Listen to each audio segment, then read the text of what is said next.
Hi, my name is Rick Archer, and you're listening to the second installment of an interview show in which we discuss spiritual awakening or shifts in consciousness or whatever you want to call them. We'll be using various terms.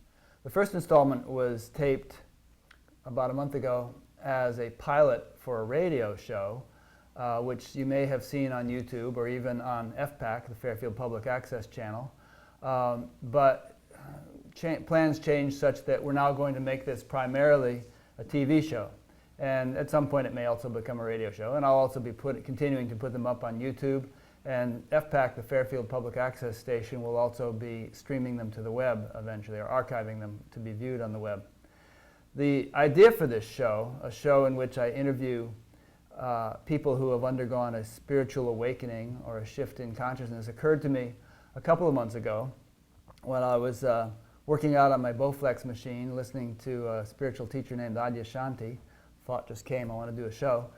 And so it took about a month before I taped the pilot, and all along I'd been thinking to use the term awakenings for the show. And I may yet continue to use that name, although just the other day I thought, well, maybe we should call it shifts happen.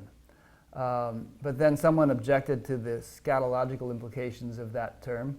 And just today a friend of mine got creative and came up with a few titles for the show, some of them tongue-in-cheek, but one of them potentially serious. Here's a few. How I Learned to Stop Worrying and Love the Self. Is that self-realization, or are you just happy to see me? Rick Archer's Evil Ploy for World Awakening. That Which Cannot Be Simpler. And this one I actually like and may end up using. Buddha at the Gas Pump. Interviews with the Enlightened Among Us. Now, if I end up calling it that, I will have to rather carefully qualify the use of the word enlightenment, because to me, that term implies some sort of ultimate stage in the development of human consciousness. And I don't think too many people in the world have reached an ultimate stage. It all depends on how we want to use our terms. I prefer the term awakening or shift or something like that, with the understanding that there are many degrees of awakening or levels of awakening that people undergo as they evolve spiritually. And so that's why I initially decided to call this show Awakening. So we'll see what we end up calling it. But in any case, I asked our tonight's guest to come in because she has lived a very fascinating life. And I knew that I wouldn't, since I'm rather inexperienced as an interviewer, I knew I wouldn't have any trouble filling up an hour and a half talking to this person. Her name is Angela Mailander, and she has lived here in Fairfield for a number of years, although prior to this she's lived in 6 other cultures, and we'll be hearing some stories about her experiences in those cultures. As Angela and I were chatting back and forth through email the other day in preparation for this show, she wrote something that I thought was very clear and cogent definition of awakening. It sort of jibes with my definition, and I thought I might read it, just a paragraph. She said, I don't really identify with my own individuality. I mean, I've got one, and it's pretty distinctive on account of a pretty unusual life in 6 different cultures. It's like a car I've got to drive around in, but it's not who I consider me. When I ask, well then, who is that? The answer is infinity, silence, unknowability, mystery, life. On the other hand, my individuality is human, and being that, it seems I have human responsibility to humanity. It seems the only legitimate reason to me to be incarnated at all. So I thought that was beautiful, and I just wanted to start by reading that. When I say that Angela has all kinds of interesting stories to tell, I sort of think of telling stories on a show like this in the context of, if you've ever read the book Autobiography of a Yogi, in which Yogananda came out with all kinds of interesting stories.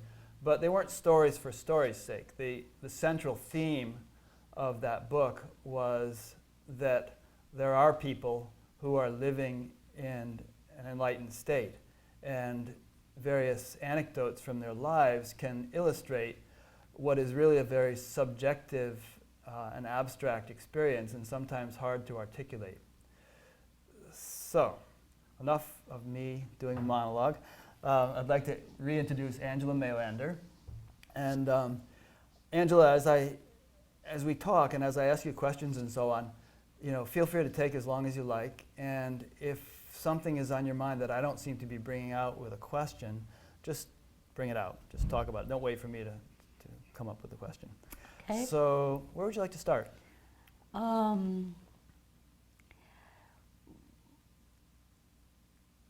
would like to start with my first clear experience of witnessing. And you'll define witnessing in the process. Yeah. And I was 5 years old at the time, but it was so clear that I've never forgotten it. We being a group of about 30 of us, including my mom, 2 baby sisters, an aunt, and my grandmother, and a group of Russian prisoners of war. We were all 30 of us running away from the invading Russian army in Germany in the very early spring of 1945. We had bicycles, and we were, my 2 baby sisters and I were in a 2-wheel trailer being pulled by a bicycle. We had orders to stay under a tarp, but I couldn't do that. I had to see what was going on. And we came to a fork in the road where the road went around a huge circular field. And as we were coming to this fork in the north, we saw a battle developing at about the 2 o'clock position of this huge circle. And I'm very certain of my geographic directions here. And so Russian tanks were moving in at the 2 o'clock position of this huge circle, driving the retreating German army in front of them diagonally across this huge circular field toward the 8 o'clock position. So because they were, at the moment we arrived, they were on that side of the road there. We didn't go that way, we went this way instead. Counterclockwise. Counterclockwise to try to outrun them and then go south. Our intent was to get to the Elbe River, which was going to be the demarcation line between the advancing Russian army on one side of the river, pushing the refugees and the German army in front of them, and the advancing American army on the other side of the river. So we're bicycling, and as it happened, this battle and we got to the 8 o'clock position at the same time. So we were riding through hand-to-hand combat with tanks also in the picture, and it was the most hellish scene you can imagine. But for some reason, none of our group of 30 seemed to mind it at all. We as one were intent on getting through there and getting past it and then going south. How we managed it, I have no clue. I mean, we should have slid on somebody's brains. There were body parts flying around, soldiers screaming and shaking and dying and running, and bombs exploding, and a thing called Panzerfaust, which is intended to kill a tank. And by the way, I had never seen tanks before, but with a tank, you don't have to have prior experience to see that they're evil. So our group rode through this mess. Not one of us crashed a bike. Not one of us was hit. We passed through that battle like one wave passes through another, not affected. And I remember this scene from outside, from a distance above. And I remember even though I heard the noise, I remember that it was also going on in deep silence. And this deep silence permeated everything. It made everything seem like it was going on in slow motion and silently. And we came through it, all 30 of us. I remember it. Every time I see the Tour de France on television, it looks exactly like that. All these riders as one going through that scene unscathed and then escaping south. So it was so memorable that I've never forgotten it. And I've never forgotten that silence. And it, of course, came back often. Now, at the time when you were 5 years old and this happened, were you thinking to yourself, wow, that was so unusual. There was this deep silence in the middle of this chaos.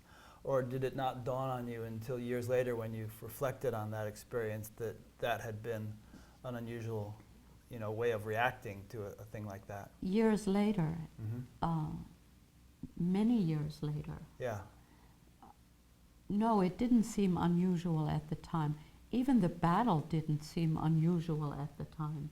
I didn't know that we'd come through other horrors before we got to that scene, and we're going through more horrors before it was over. But I was only 5 years old. I didn't know that life wasn't supposed to be like that. Yeah. Huh. And I imagine that silence you experienced when you were 5 years old, you're experiencing right now as well. Now it never leaves. Right. No matter what. I see. Then it sort of rose to the fore in response to an intense situation, but now it's always there. Yeah. Okay. Yeah. I don't always pay attention to it, but it's always there. Right. Could you say that it's sort of like a tone which is always going on, and because it's always going on, you don't always pay attention to it because you're doing other things. That's a really good... But anytime you chose to, you could say, oh yeah, there's the tone. There's the tone, it's there. It's good to know that it's there because, if you can go through a battle like that and feel it's okay because that tone is there. That tone is really a good metaphor for it. Do you find that even now, when you're confronted with trying situations, that tone, so to speak, that silence kind of rises up and buffers the situations? Or is it more of a continuum which doesn't ebb and flow anymore? It just sort of stays at a... It's just always there. And it doesn't seem to do much of anything to what's happening in the moment. It doesn't seem to me to affect, it just witnesses. It doesn't interfere. Right. Silent witness sort of thing. Yeah, it doesn't, if I get angry, that's fine. It allows that. It's there. If I'm laughing, that's okay too. It just always is there. Now you mentioned in that little paragraph that you emailed to me that if you have to ask yourself, well, who am I? Then it is that silence, that you used a few other adjectives, but that was one of them. Well, or at least part of who you are. That I am that became clear very early in my life because I grew up speaking. I was fluent in 4 languages when I was, by the time I was 16. And Because you studied them, or you happen to live in different cultures and mix with different people? my grandparents spoke Russian at home, but we were living in Germany. They had gone through World War I and the Russian Revolution and had been sent to Siberia in Russia, and then had fled to Germany just in time for the Great Depression and World War II. So they were, my grandmother, I think without her we wouldn't have made it through that flight from the Russian army. But she was so experienced in how to do that. And my grandparents raised me because my mom was busy working. My father didn't come back from the Russian front. So my mother was working for the American occupation government and was gone a lot, traveling behind the Iron Curtain in disguise. So my grandparents raised me, and we spoke Russian at home. We spoke German with kids on the street, later in school. We came to America, my mother and my surviving sister and I, when I was 12 in 1952. So we had to learn English. And then Mom was not happy with the American school system, so she sent us to a boarding school in France. And you learned French. And we had to learn French. So by the time I came back from France, I was 15, and it was obvious to me that I was a different person in German, in French, in Russian. A different language is a different self.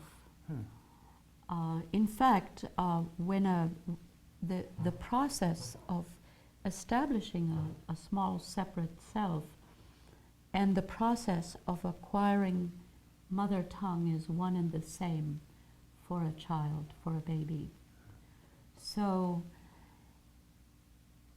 it becomes very obvious that a different language is a different self and a different world, a different way of seeing the world. It's even obvious in small things like different languages don't divide the spectrum into colors in the same way. So if you speak a different language, you might not see colors the same way as someone speaking yet another language. So it really is a different world. And so when there is that much obvious difference in the way you experience yourself, where is the stability? Unless you discover something deeper and something silent. I have a young Korean student living with me who has been here 10 months, has learned English in really record time, amazingly quickly. And he is beginning to make that discovery also, that he's a completely different person in Korean than he is in English. And he asks me about it. He begins to feel a spirit that is without words and that is deeper than his experience of himself in English and in Korean.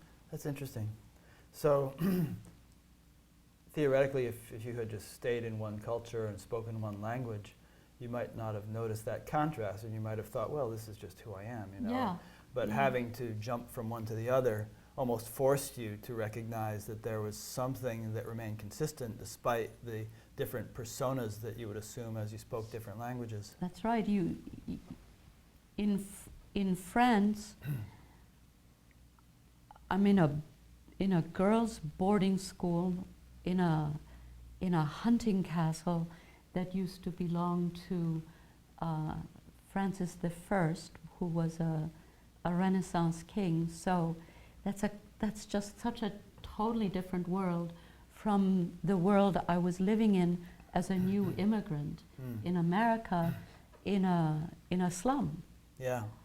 So even just the environment was so different. I kind of noticed that myself when I was a kid. I mean, I'd be one person at school, in maybe high school or whatever, usually, and even different people as I moved around in the high school, was sat with this group or sat with that group. But basically in school I was, very kind of insecure and kind of a little bit lost. And then back home in my neighborhood, I'd feel very confident, and I'd be completely different at sports than I was at school and things like that, so much better. I could hit home runs in the neighborhood, but I was a total flop at school.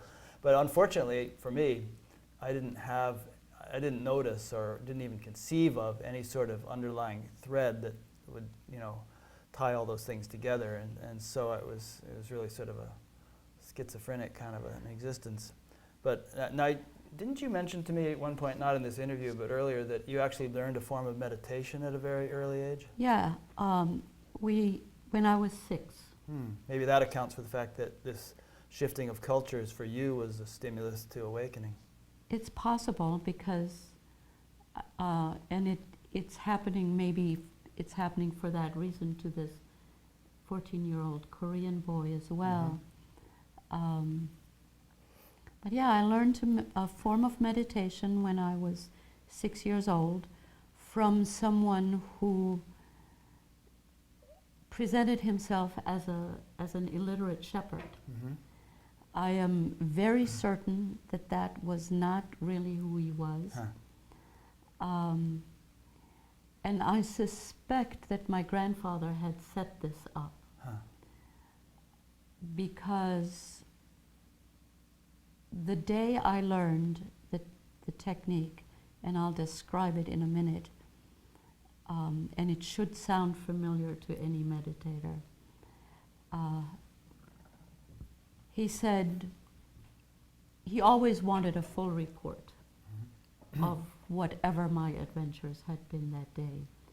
So when time came for the full report, I gave him a complete description of what I had learned that day, and he said, "It will be good to do this regularly, because this is the peace that passes understanding, and it will be good for you considering what you have already seen in your short life." So I suspect he may have set it up. I remember meeting, when I met the shepherd, I didn't really meet him, but the first time I saw him, it was one of those witnessing experiences.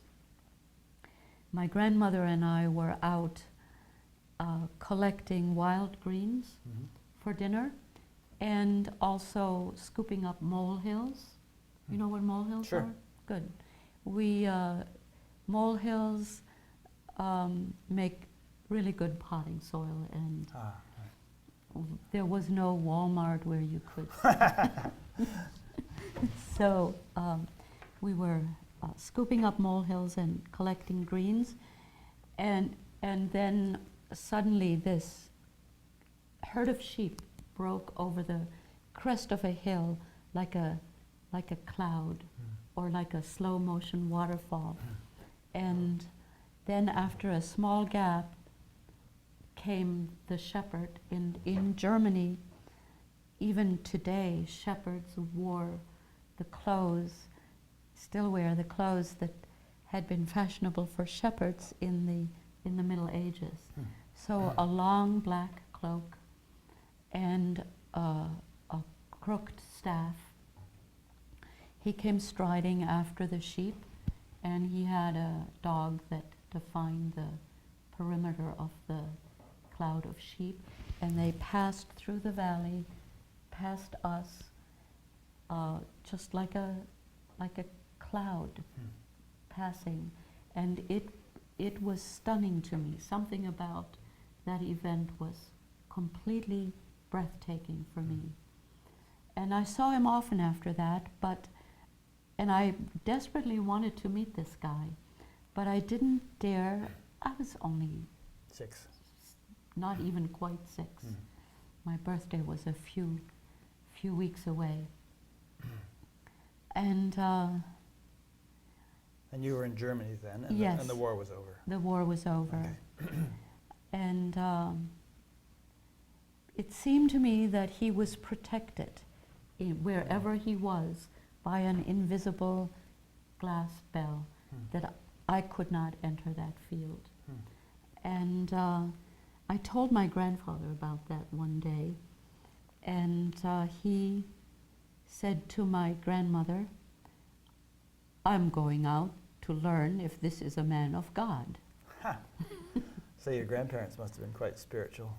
Well, you know, to have had that desire to go see if this is a man of God, you know. Yeah, my grandfather, I think my grandfather was quite awake. So was my grandmother. After all they had been through, they were kind and happy.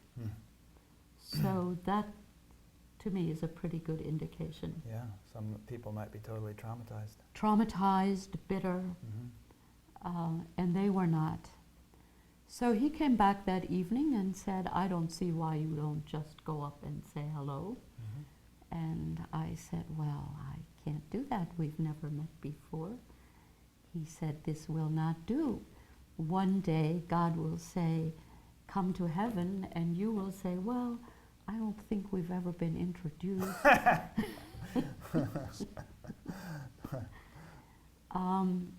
And he took me through a process of learning to talk, to be comfortable talking to strangers. And so I did one day go to meet up with him, and it was a kind of nothing occasion. He asked me if I wanted a glass of milk. He had a cow with him very often. And of course I wanted a glass of milk. Milk was... A luxury? It was an amazing luxury. And then he asked if I wanted to take a nap. So I took a nap, had a glass of milk, that was it. The next day was actually my birthday, and I went to see him, and I said, "They tell me I am 6 years old today. I don't have any idea what that means." And he said, "Come." And we took the sheep and went to a pond. And he took up 6 rocks, and one by one he tossed them in the water, called my attention to the rings on top, called my attention to the way the rings cut across each other and made complicated patterns. And then he said, "But if you want to know what anything means, follow the rocks to the bottom." And somehow I knew he didn't mean dive in.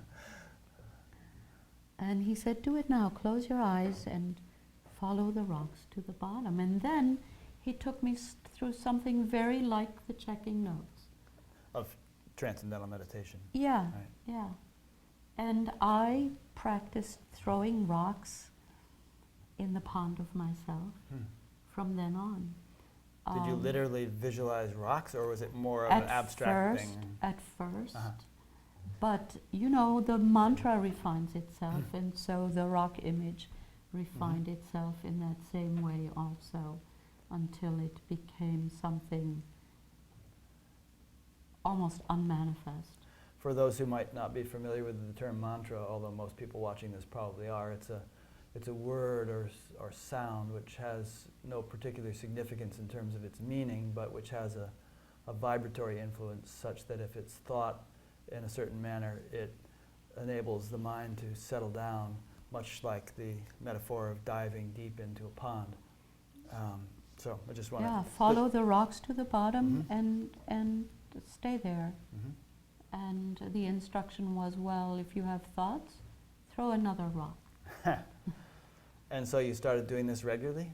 Yes, my grandfather encouraged that, and I practiced it regularly until we came to America. Now, my mother, I had never really lived with her.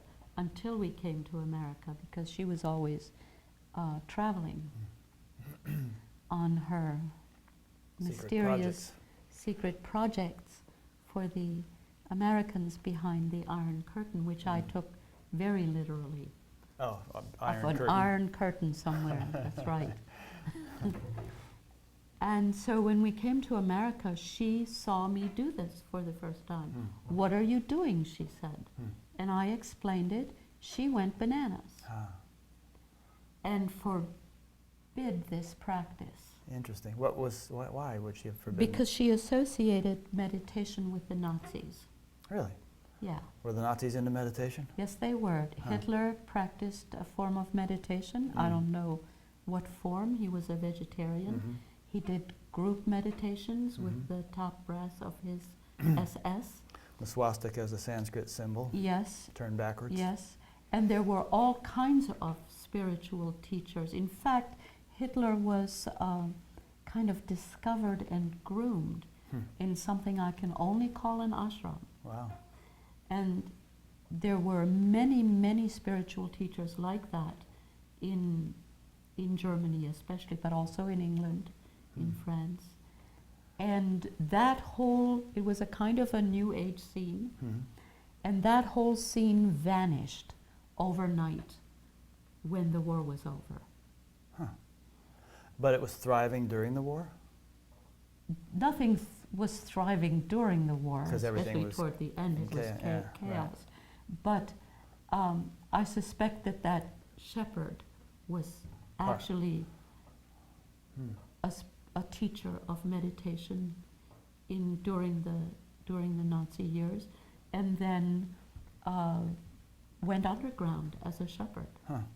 I don't want to take you off on a tangent if you were on a kind of a train of thought there that was leading on to something. Well, my mother forbade the practice, but I became a closet meditator at that point. And then, of course, she wasn't very practiced at being a mom and sent us to the boarding school in France. We were supposed to stay there till high school graduation, but another aunt was released from a concentration camp the following year, and our family finances were needed to put her back on her feet, so we came back to the States. But a year later, my mother sent me to Germany, to a boarding school. And by that time I was 17, and I looked for the shepherd.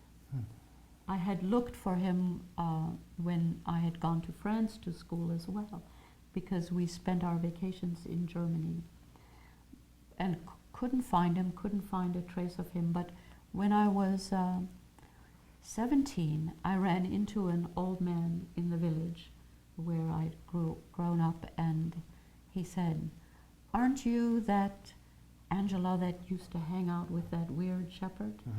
And I said, "Yes." And he said, "Well, he's in an old age home in Aachen. I bet he would love to see you." And so I took a train to that town and found him there. And he devised an advanced technique for me at that point. I'll be darned. And it was, again, visual. But I think anyone who has an advanced technique in the TM program will recognize what he did. Made the rocks slow down? No, not exactly. He reminded me of a scene when we were hanging out in the pastures with the sheep near a pond that had a couple of swans on it. And if there's swans, there will be swans down. And it is, during molting season, there's a lot of it. And it's so light, it lies on the surface tension of the water. And the larks were up. And the larks would come swooping down and pick up some swans down and take it high into the air and let it drop and catch it. Like a game? And let it drop, sometimes two of them playing. And the winner was the lark who could pick it up nearest the water without getting the wing feathers wet. Huh. So he reminded me of the game the larks were playing and said, don't do the rocks, do the swans down. Huh. It's sort of drifting in the wind like this. Interesting. And it is a slowing down Yeah. of the process. So you kept doing the practice then? Well, Mhm. it sounds like you never stopped. You just had to be more clandestine about it. Yeah, I was, whenever I was at home, yeah. Right. And so clandestine about it meant that I didn't tell anyone. Right. I didn't even have a name for this practice. I didn't know to call it meditation.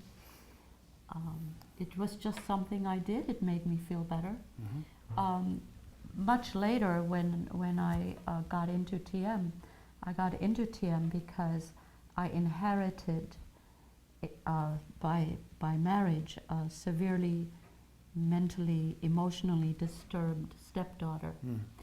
And I figured she would be helped if I taught her to meditate, because I knew that it had helped me get over the war experiences. But I didn't think that it would be good to teach her, because I was the stepmother in that scenario. Yeah. And that isn't exactly a good position for I had to do things that would run counter to what a meditation teacher would have to do. And so I'm kind of fretting about this, and at that moment ran into a table that the TM organization had set up at my university. Where was this? Cleveland, Cleveland, Ohio. Cleveland State University. I was getting my master's degree there. Back in the 70s? Early 70s, Yeah. 71. And when she learned TM, I decided we would all do it. And then she never missed a meditation either, because she understood, as I had, that this was going to be helpful in getting her past Right. bad experiences that she'd had as a small girl, as a baby even. Well, we skipped ahead to 1971. Have we missed anything in between there, or that's particularly noteworthy? Or? I don't think so. Okay, we can keep going. So you learned TM, and incidentally, many of the people that I'll have on this show will be people who have practiced Transcendental meditation, but not all. I have a whole list of people that I want to interview, and some of them are from completely different traditions. Hopefully we'll also gain the technical wherewithal to interview people from out of town and yet have their video either through Skype or some such thing like that, so it won't just be me talking on the phone to somebody. But in any case, you know, we here in Fairfield, most of us who are interested in this sort of thing have a TM background. So you learned TM in the early 70s along with your whole family, and was your experience in TM significantly different than your experience with the meditation the shepherd had taught you? Pretty much the same thing? My initiator was Your TM teacher? yeah, my TM teacher was Harry Langstaff. Janet Langstaff's brother? Yeah. Uh-huh. He is no longer among us. Neither is she. Is she? Or am I thinking of a different person? I think you're I was thinking of Don and Janet. But Don's brother. Don's brother. Of course. Yeah, that because her maiden name would have been something Yeah. different. So Don's brother. Okay. Don's brother. Good. And, you know, one of the questions they ask is, have you ever done any other kind of meditation? And I said, yeah. And he said, how long? I said, well, 25 years, something like that. Yeah. And he didn't know what to do about that. And that was in 71. It was still possible to call Maharishi on the phone. And he called Maharishi and said, what do I do about this? He had never run into anyone none of the other teachers who apparently he asked had never run into anyone who had been meditating 25 years. It's Right. unheard of. So they called Maharishi, and Maharishi talked to me about it. I talked to you personally. Yeah. Nice. He said, oh, well, this is TM by this time. You know, we talked about, he asked me about experiences. He said, if it works, it's TM. Just keep doing, you're fine. Good. So you didn't even, so did you actually use your TM mantra, or did you just keep doing what you had been doing? The mantra immediately refined itself in that same way, so that it was as if I recognized it, as if I'd had it all along. That, to me, is still pretty mysterious how that happened, because it didn't feel like anything different. Different than what you had been doing. Than what I had been doing. Right, right. It immediately dropped to a level beyond sound. Right. I think the senses are all the same at the deepest level anyway. So since that visual image, I guess you'd call it a yantra, had refined itself beyond that differentiation, the mantra just Right there also. went right there also. Huh. So at this point, you'd been meditating for 25 years, since the age of 5 or 6. 6. And in addition to the fact that you enjoyed it and it was relaxing and so on, was there any sort of progression discernible in terms of your, not so much your experience in meditation, although that's interesting too, but in terms of just your 24-hour-a-day state of being? There was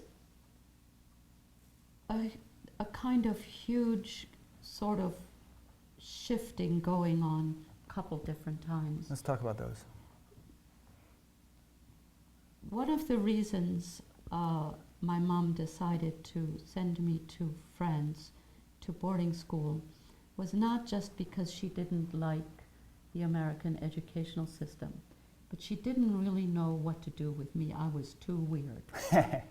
Yeah. And this was the first time I'd had what here in town is called a celestial experience. Okay.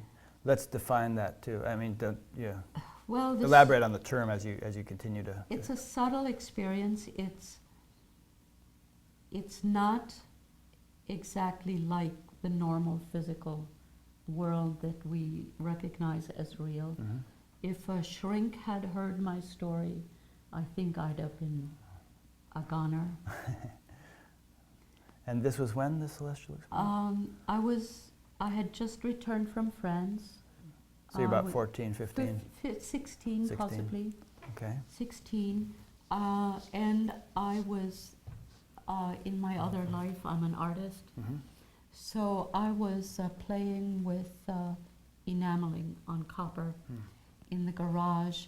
My stepfather had rigged a big coffee can with a Bunsen burner, and I was doing enameling.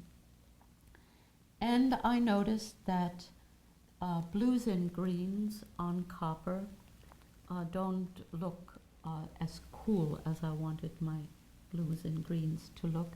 I figured they would look cooler if I were to enamel on silver. And my mom had some antiques left that she had managed to bring. So there were some small 16th century silver little plates or coasters that she had. And I Probably thought, priceless. probably priceless. And I got one of them and put my design on it with copper. But maybe we should break for a minute and Okay, we we'll can be pick back up this soon. story again? Yeah. All right, we're going to take a little break and we will be right back. Welcome back. You're listening to a show which for the time being, is entitled Awakenings, although I'm playing with other titles. My favorite one being Buddha at the Gas Pump, Interviews with the Enlightened Among Us. And my name is Rick Archer, and I'm interviewing Angela Mailander. And so far we've covered her life from the age of about 5 to, 20-something, or maybe 30-something.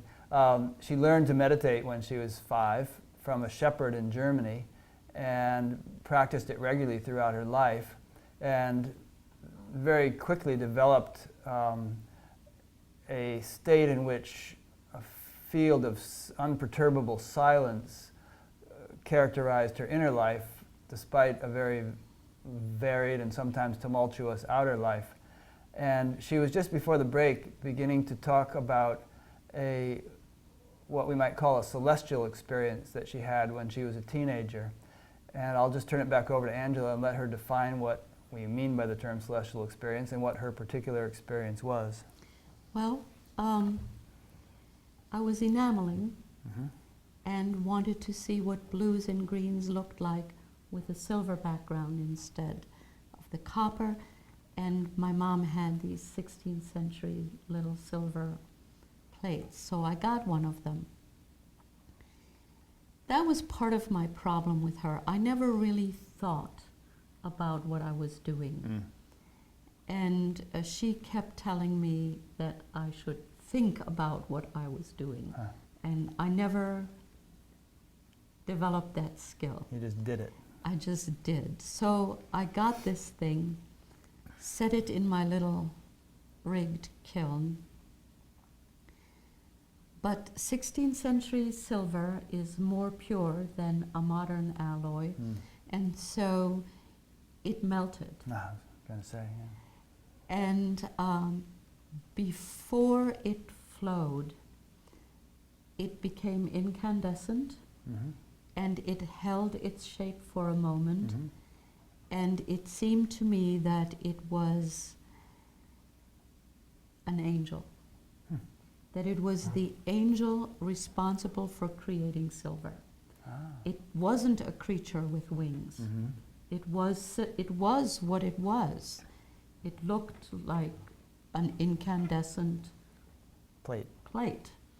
But it was alive, it was intelligent, it was benevolent, and so intensely beautiful I could hardly bear it.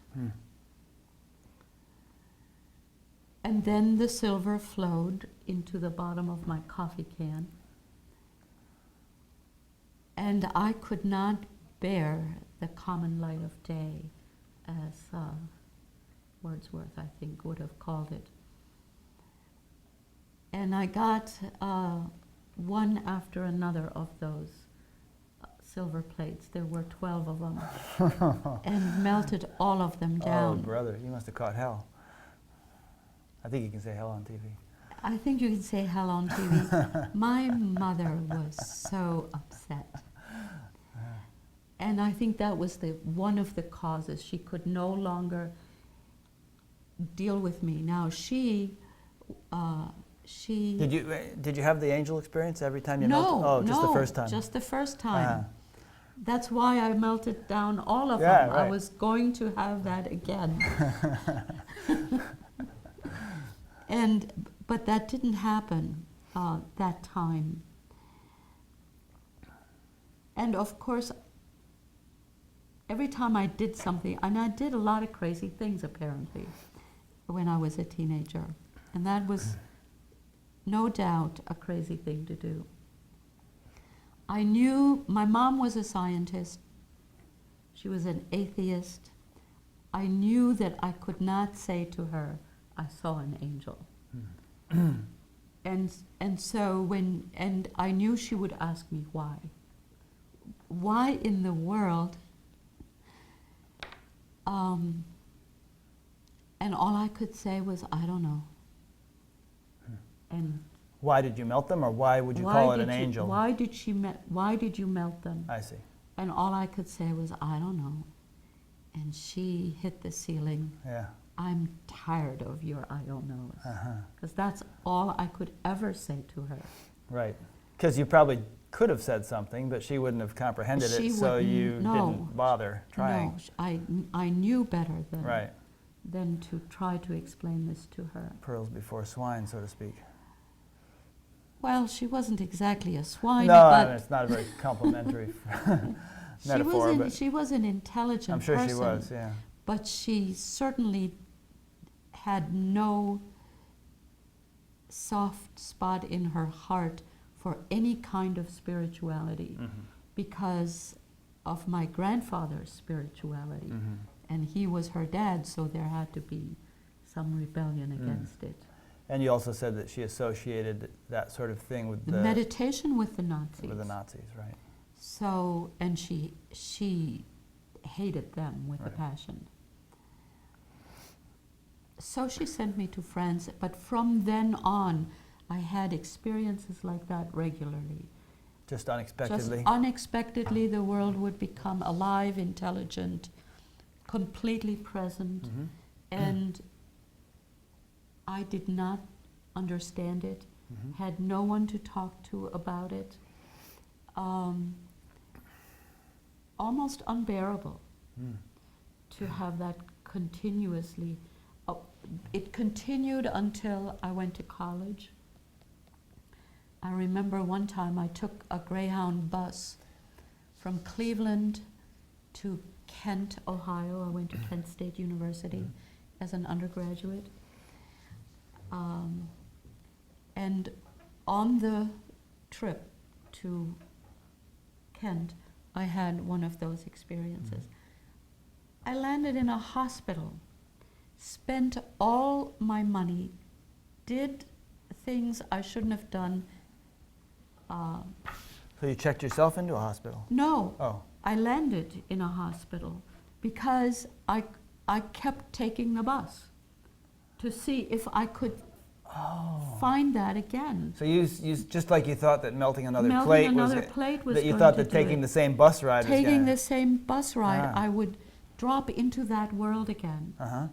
So And someone noticed you doing this and thought you were crazy for taking the bus ride? I became so exhausted. Right. You needed to I needed recuperate. to recuperate. Huh. So, and it wasn't, it never occurred to me that it was my awareness, Right. that it wasn't a property. Wasn't the of- circumstance. That, Yes. Yeah. Huh. It took forever for me to figure that out. And yet even then, that silent awareness still a characteristic of your life? Yes, or, yeah. yes, and that was the only thing that actually kept me from going crazy. Right, because there's a lot of sustenance in that, a lot of, Yes, yeah. because otherwise, it was a roller coaster. Right. You know, normal college student awareness classes, Mm-hmm. and then all of a sudden, usually associated with nature, Right. and no one to talk to, no one to tell. Did you were you drawn to spiritual books and all that, or No. did you not even think that this No. might be a spiritual experience that Not someone at had all. talked about in books? Not at all. Huh. Not at all. You just didn't have a clue, but you knew Did you not love have a these clue. experiences, you didn't know Yes, what they yes. were. And I did not like coming back to a normal, flat, Mhm. dead world. How long did you stay in these states? Varied, Seconds to minutes to hours? yeah. Yeah. And then that stopped. Okay. It became fewer. I think the last one, though, I was already in my early 30s, already doing TM. My second husband we had bought some property in Pennsylvania. And there were some logs and an old cabin and a lot of old stuff. And we built a huge pile and we're going to burn that. Mhm. And I was walking around on this smoldering thing, it wouldn't burn. Mm. I was walking around on it with a gallon jug of gasoline Mhm. and pouring it on there. He yelled at me not to do that, but too late. Mm. All of a sudden, I'm in the middle of a bonfire. Wow. And I dropped into that world Hmm. of utter beauty. And You were actually engulfed in flames? Your yeah, body was? yes. Wow. I heard as from a immense distance, throw yourself down. And I understood what he said to be out of fear that the fire would hurt me. And then my own thought came from an equally immense distance. How can fire hurt me when I am fire? And that was the last time that I had any kind of experience like that. It was in my early 30s. And at that time, after that, there was another shift. Explain that. I went to graduate school, and I immediately ran into the Gita, Bhagavad Gita. the Bhagavad Gita, the poetry of William Blake, to whom I was immediately drawn. I'd never seen anyone, heard of anyone who thought as I did. And I immediately understood what he was talking about. And it seemed to me that not only was he writing poetry, he was talking about the mechanics of how the physical world is created, and there was a very strict logic to it. It wasn't just poetry. It was also logic, it was also physics. And I didn't know how to express that exactly, so I asked everyone I knew questions about it in the hope of finding someone who would be able to figure out what in the world I was talking about.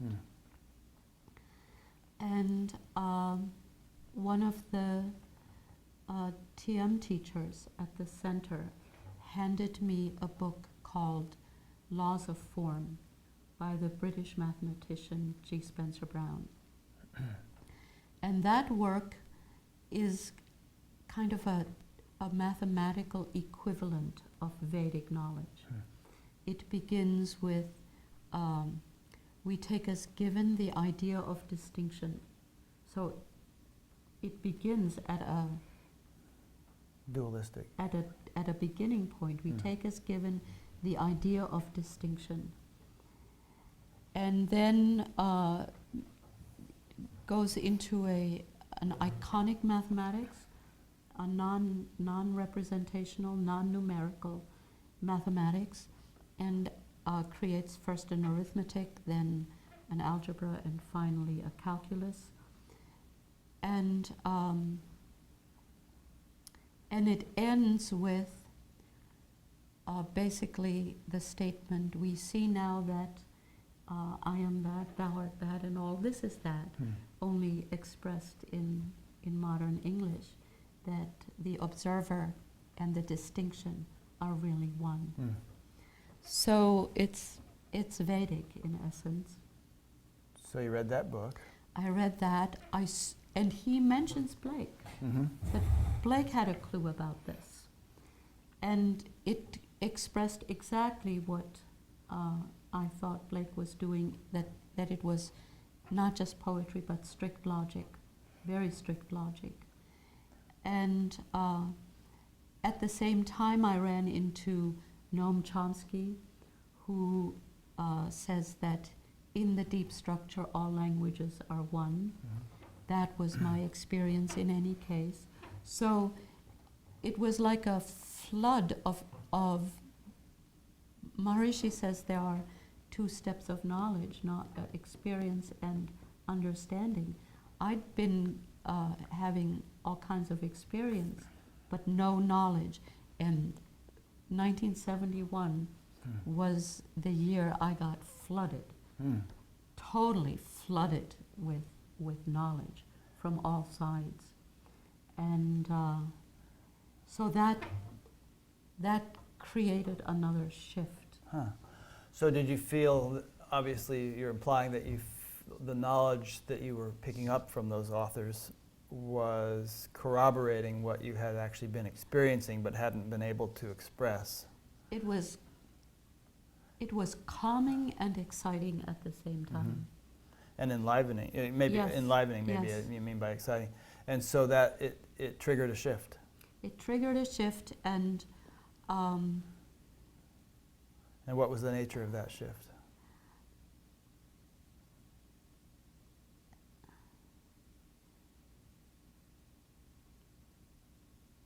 I felt really secure. Really secure. And at the same time, I also no longer really cared about much of. I just did what was in front of me to do. And The next obvious thing. the next obvious thing, I was in grad school, so I did that. But it was play. Right. It wasn't work for me. I also made a conscious decision that I would never pretend I knew something that I didn't know. Good one. Because I saw a lot of that pretense all around me. In academia. In academia, it's full of that. I swore to myself I would never get involved in that. I would never stay up late to study for an exam. If I flunked the exam, too bad. So I never worked hard at it. I never got stressed out about it. I never cared whether I flunked an exam or not. I didn't cram for exams. I just enjoyed myself. Yeah, you enjoyed yourself. You weren't. Yeah. I get the impression that you hadn't necessarily become irresponsible or self-indulgent or lackadaisical. You had just started flowing a lot more with life, you know. Yeah. I started writing poetry at that Right. time too. Maybe you became more intuitive, you might say. Yes, and I got a lot of support of nature because I liked being in school. I liked learning, so I went on for a PhD, and at the University of Iowa. That was not an entirely pleasant experience, but I sailed through the exams. They were actually, at the University of Iowa, they actually flunked me on the doctoral exams the first time. What was your subject? That was comparative studies. And so an interdisciplinary kind of thing. I was investigating how different disciplines create languages to create themselves, really, out of nothing. And but on the way from the examination room, my professors who had been examining me were overheard by the department secretary, and they were laughing and joking with each other about how they had read none of the books that I had submitted to be examined on. I said to her, why don't you and I go to the dean and talk about this? And so they had to give me another Hearing. Another exam, and of course they couldn't flunk me the second time, but my experience with them was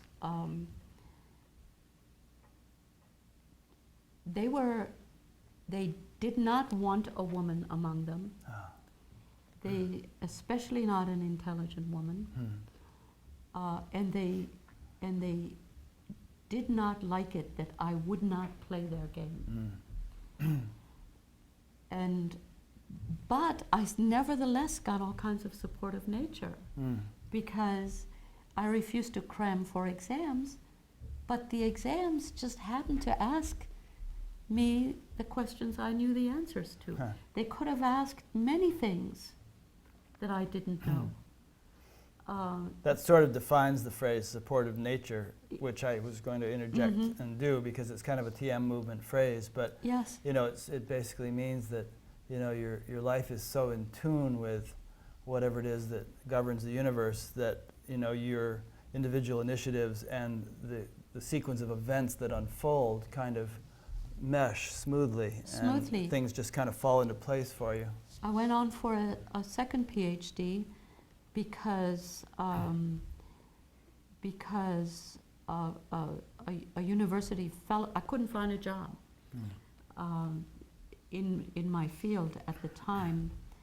So I went on for a second PhD because being a graduate fellow paid more than being, you know, out there with minimum wage somewhere, and was more fun. Right. So, same thing happened. I decided to be examined in the 18th century. This time it was a PhD in English. I didn't know anything about the 18th century. They happened to ask the only things I knew about the 18th century on the doctoral exams. At this stage of the game, when you know you're spending years getting PhDs, did you feel, what was the structure of your inner life? Did you feel that, you know, you were kind of living predominantly in your intellect and you were primarily occupied with the thoughts of the things you were studying, or was there sort of a deeper reality that was kind of more predominant and you dwelt in that and continued to just sort of play this game on the waves of the surface? It was a game. Yeah. It was a game. I certainly could. That was the only thing that really was a little bit against me, because everyone could see that I was not taking this very seriously. Yeah. And for them, it was their whole world. And for them, it was their whole world. Right. And I also had a tendency to ask questions that tended to destroy. Outside the box kind of questions. Yeah. Yeah. And at the University of Iowa,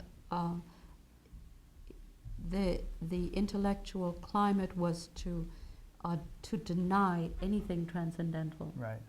Wasn't allowed to think that way. And I just refused to buckle under. This was in the 70s now. Yeah. 70 what? University of Iowa was 75 to late 70s. So MIU was going strong at that point? Yeah, we used to drive down from the University of Iowa to MUM to, was then MIU, because the food at Annapurna in those days was really great. I hear it's still pretty good. Anyway, we won't get into that. All right, so, well, I'm sorry, I don't mean to interrupt. I mean, you want to keep on this track, or do we want to? Totally up to you. Well, what, you know, I know you say you've lived in 6 cultures. So far we've covered Germany, France, United States. I know China's in there someplace. Yes. And there's interesting things to say about that, and that leaves us 2 others. In the 80s, I spent a year in Greece. In the very early 80s. My sister lives in Greece, and I spent a year there. And then later on in the 80s, I spent a year in India.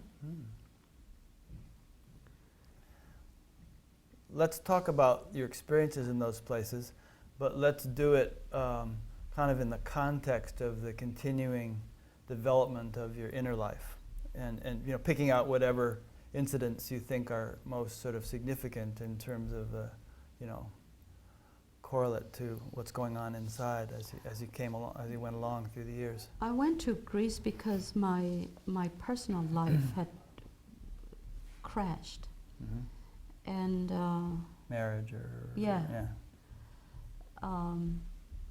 crashed really badly, and within a split second like that. And so my sister invited me just to get away from it, and I took my daughter and we went to Greece. But I began to really go through emotional trauma over this crash.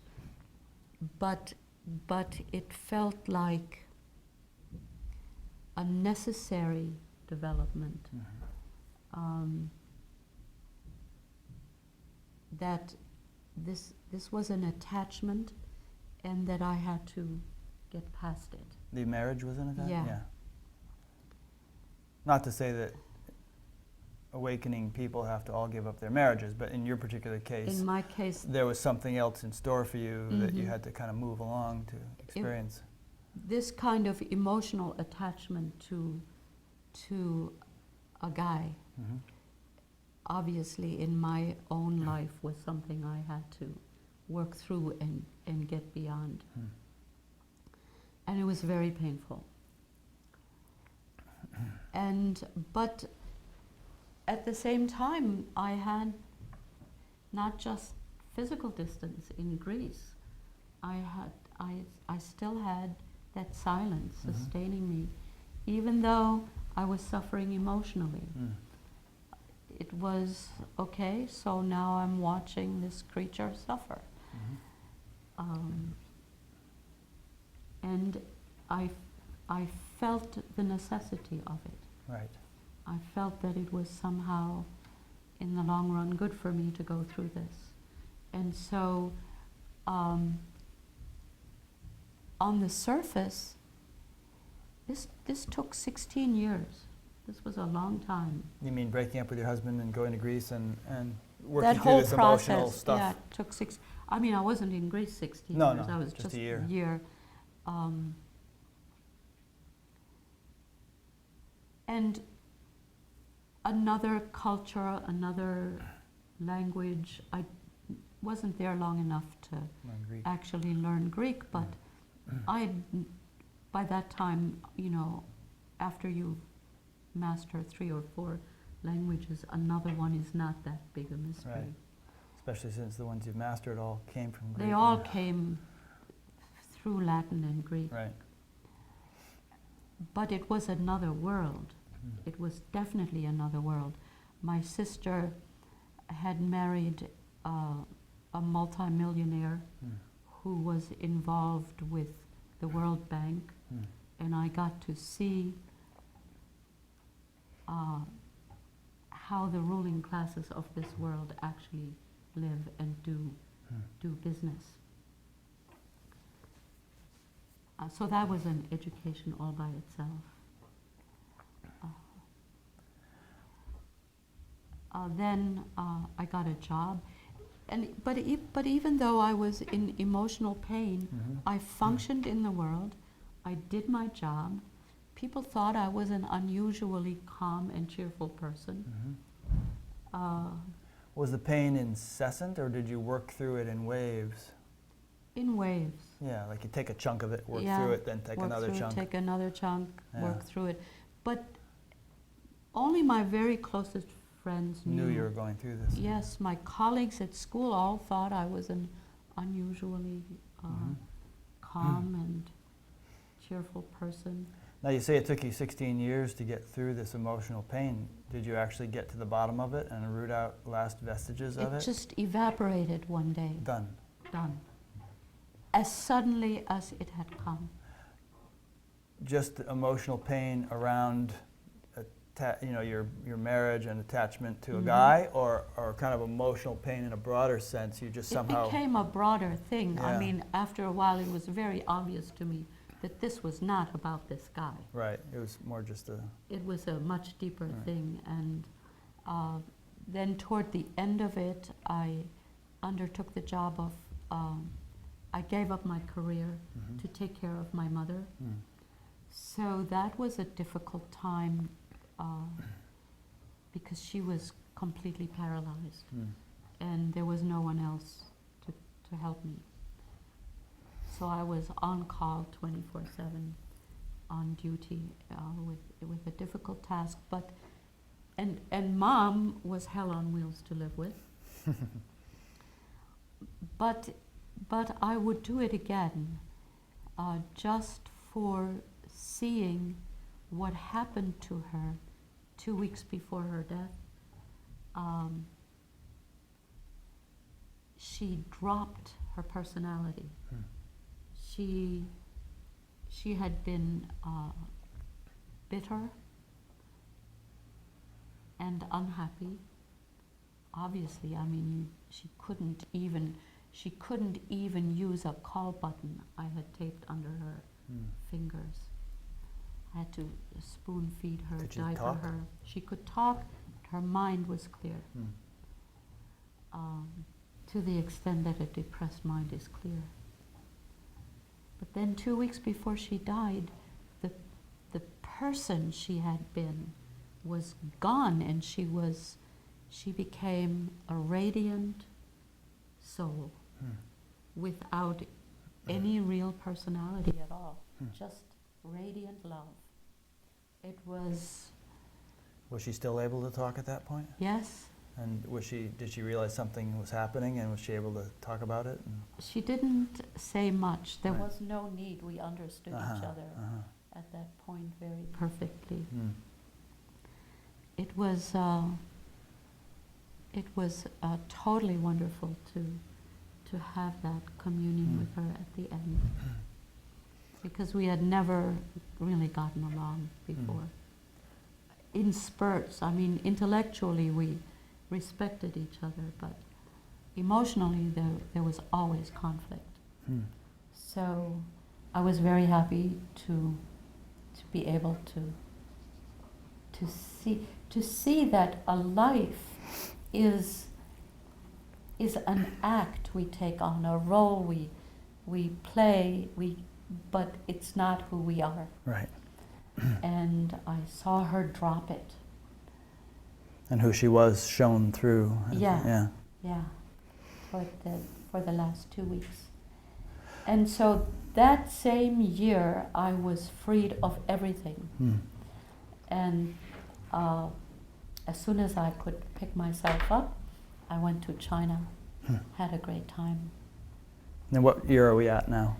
I went to China in 2001. Okay. Oh no, 2002.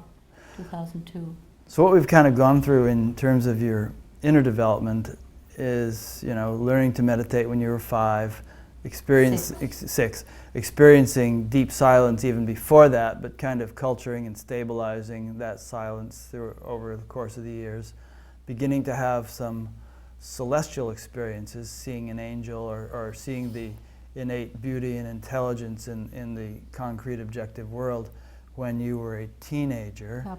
Between teenager but then with decreasing frequency. And that eventually went away. And then you had a flood of knowledge when you got into graduate school, and it enriched or counterbalanced the experience you'd been developing all those years, and kind of put it in a context that made sense, or helped you integrate it. Then you went through an emotional exploration or purging, in which you kind of, for over the course of 16 years, went through layer after layer of emotional garbage or whatever that needed to be cleaned out. And then and then you took care of your mother and you had that experience, and so now here we are. You've got the inner silence, you've had some celestial experiences, you've cleaned through a lot of emotional junk, and you're heading off to China, which in itself is a fascinating place, but you're kind of bringing to it a personality or a state of inner development that has gone through a lot of transitions and has arrived at I don't know what we would call it, but a fairly mature spiritual state of development, perhaps. And so, labels are ridiculous. So, how did that go in China, and what further inner developments did the China experience stimulate or bring about?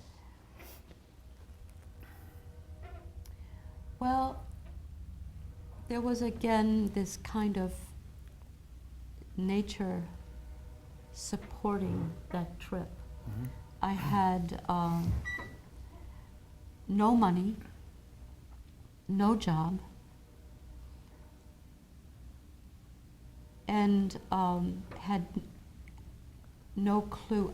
I just decided, okay, I'll go where my talents might be needed. Mm-hmm. I'm a language teacher. I teach English. I've been all this time on the side. I was developing my own methodology for teaching English as a second language, quite apart from the academic establishment. So I thought, well, I will go and do this in China. The most astonishing things happened, down to lightning actually striking.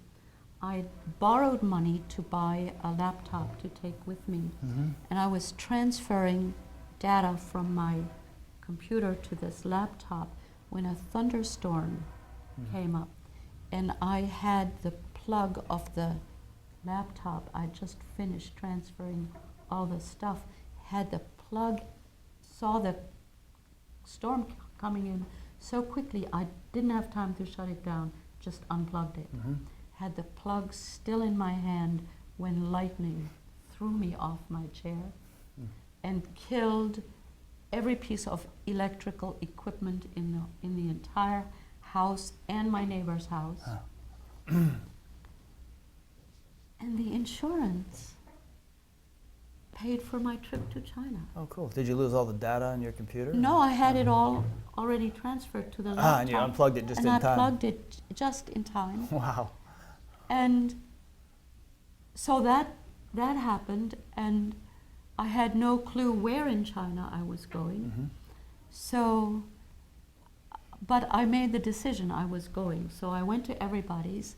Everybody's is a Whole Foods store here in Fairfield, Iowa. And it's where you meet everybody. Right. Yeah.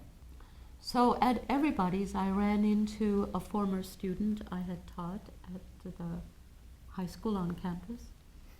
And he said, "What's new?" I said, "I'm going to China." He said, "Wow, so am I."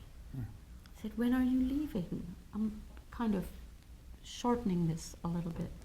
He said, "In 2 days." I said, "Well, find me a job, make me a hole in the Great Wall of China." And 2 weeks later, I had a job at a university in China. And somehow I knew that I would be there for 2 years. And it was 2 years to the day that I came back. I had actually tried to come back. Actually, I had wanted to stay in China because it was lovely. I had a job. I was paid very well, considering, on the local economy. Translated into dollars, it was nothing, but in the local scene, it was great pay. I loved the campus. I loved my colleagues. Had a great life there. But I am not a U.S. citizen, so I had to come back to renew my green card status. The bureaucracy sent the papers to the wrong town, so I couldn't come during the summer vacation. And so it was on the same day, the 11th of October, I had... My birthday. Really? I left for China on the 11th of October, and it wasn't until the 11th of October that I could get stuff together to go to America. And I kept thinking, I'll just kiss American tarmac and then I'll go back to China. But something kept saying to me since May, something of a political nature will prevent your return. And that message kept coming so insistently that I didn't know what to do. I'm under contract with the university. So what I essentially did was I prepared one of my students to take over my classes in case I didn't. I told her, I'm getting this feeling. I can't go to the head of the department and say, hey, I got a feeling. Right.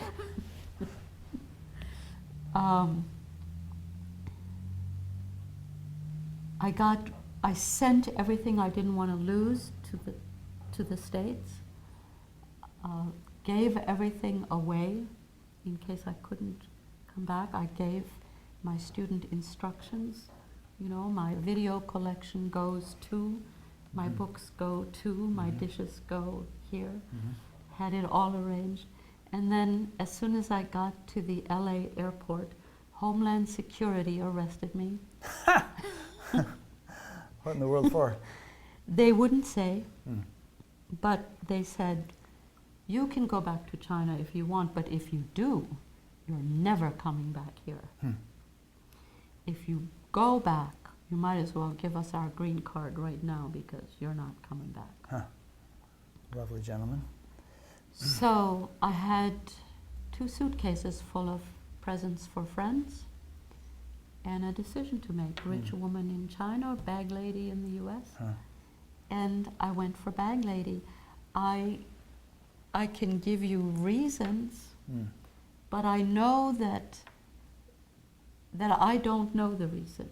But it seemed like the next obvious thing to do.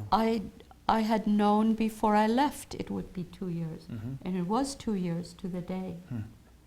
So from that time on, it seems that I'm residing outside of my life in some way, and it's playing itself out. I sometimes get a vision for where it's going, what I'm going to be doing next. Sometimes I don't have a clue, it doesn't matter. Do you have any visions now about where it might be going? Well, no. No. Yeah. No. You're just taking it as it comes. It's confusing because on the one hand, I think everything's going to be okay, but on the other hand, the reason I moved to Fairfield in '92 was because by the early '70s, I could see that I was not going to like the political scene at the turn of the century and thereafter, and that I did not want to be in a big city during that time. So that's not an entirely positive vision of things, but I'm not really worried. Right. At the same time. You feel secure. Mm-hmm. Yeah. And I think you said that early in the interview. There was a certain stage at which you just felt secure. Mm-hmm. And I suppose, would you say that that sense of security has remained since that time? You know. Well, it has fluctuated, Right. but my grandfather told me as a child that about the lilies in the field and the fall of the sparrow, and I did not get it then, but I sure get it now. So I feel quite all right. Good. Mother is at home, as Maharishi used to say. Yes, and I feel rather privileged because I get to do exactly what I like doing. I have a part-time job teaching at the high school on campus. I get to take care of teenage boys at home. 2 of them are living with me.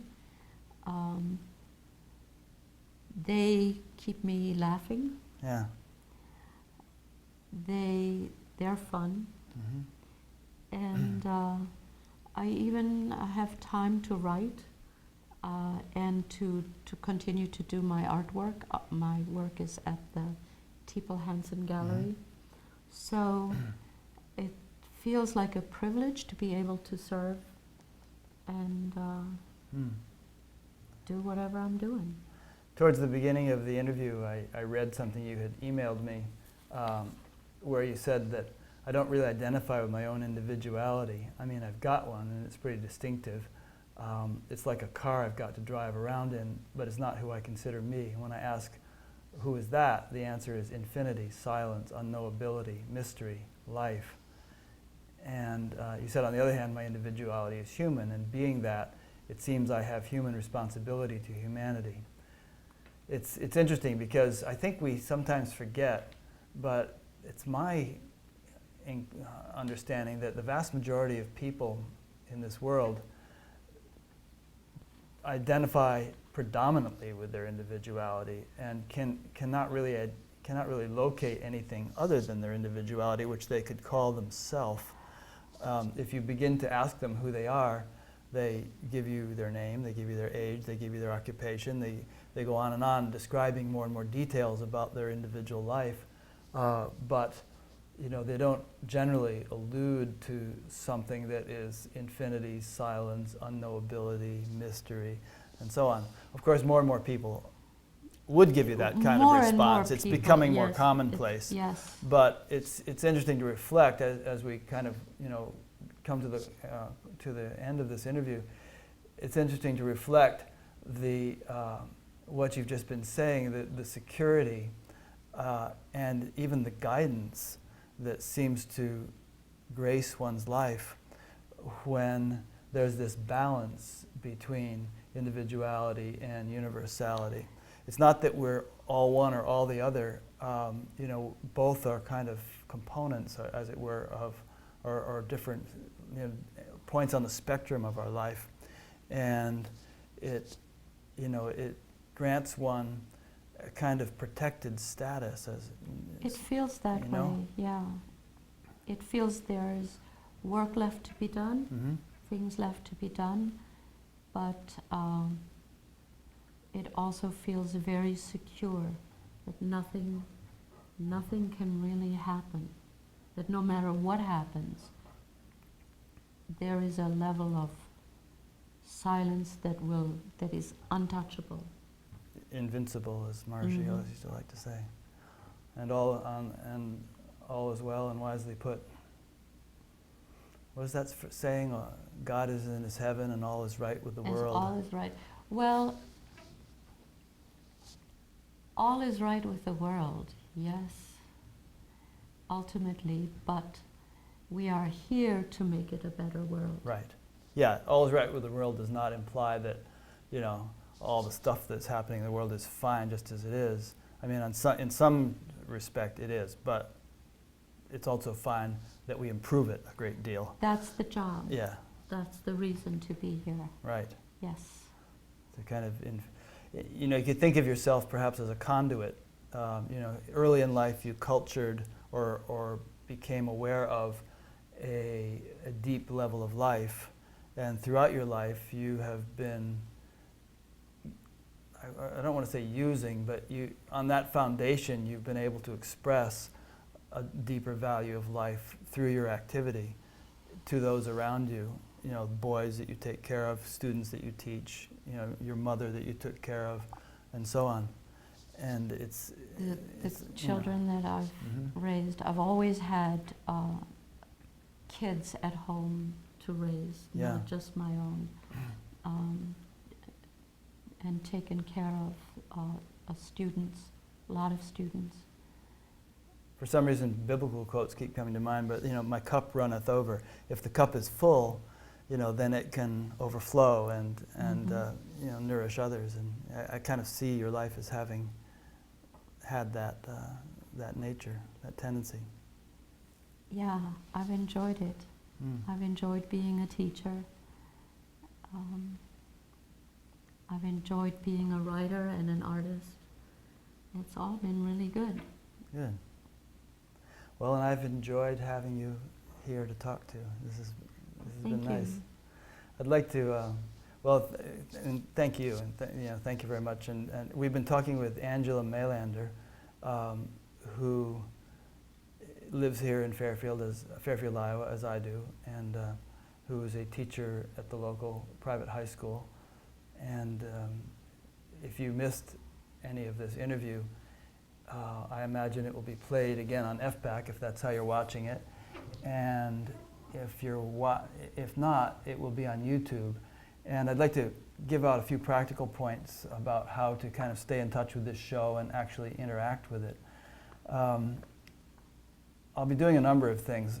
One is I've already set up a YouTube channel, And it'll be a little hard to give the address of that verbally, but if you would like to know what it is, just email me. My email is rick@searchsummit.com, and I will put you on an email list to which I'll send very occasional emails, maybe once or twice a month, just to announce certain things, changes in schedule, any practical little point that needs to be announced. And my first mailing to that list will include the address of this YouTube channel where you can watch this interview and the previous interview I did and all future interviews I will do.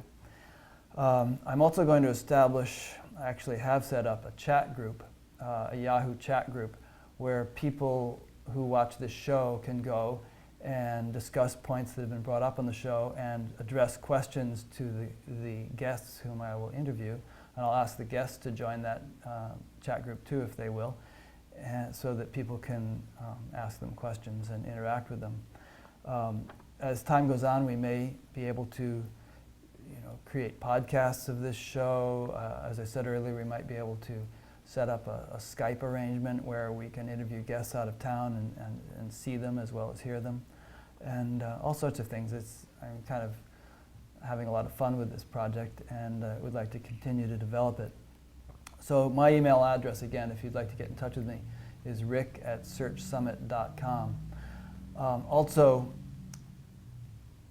we, for about 6 or 7 years now, there has been a spiritual discussion group here in Fairfield, which we sometimes refer to as a satsang. It takes place every Wednesday night in someone's home. And if you would like to participate in that, either in person or over the telephone, you could call a fellow named Tom Trainer. And his phone number is area code 641, which you don't need if you're calling from a local number, 919-6917. And Tom will tell you where that is and how to call in on the conference phone if you're out of town. So, I think that about wraps it up for this evening. And I'd like to thank Brian Hawthorne and for his help here at the Fairfield Public Access Channel, or FPAC. And I really appreciate this opportunity, and thank you, Angela, for coming in. Thank you for having me. It was fun. Good. We'll do it again in a couple of years when you've had more experiences.